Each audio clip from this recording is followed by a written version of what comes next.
Your generation change, maybe, if you're talking about yourself, and what are you writing about? Women are so different today from when I got out of college. When my class at college, almost nobody really wanted to have a career.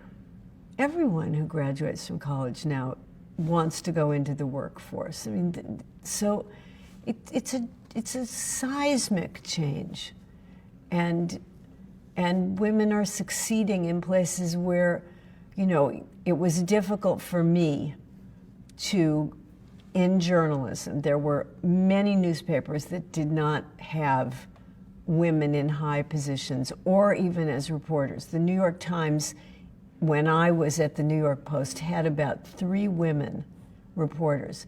Now, the editor of the New York Times is a woman. This is so cosmic. When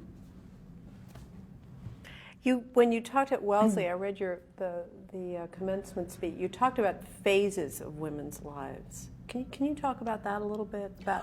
Well, one of the things I think women are lucky about is that, I mean, I look at my life and I've basically sort of made a shift about every 10 years or so, something different, you know, newspaper journalism, freelance writing, screenwriting, directing, doing plays.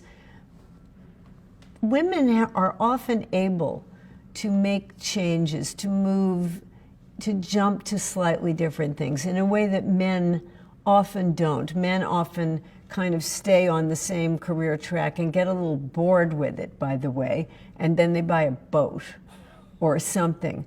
Women often jump to something else, and I think that's one of the secret ways women are luckier than men. They can reinvent themselves. Yeah.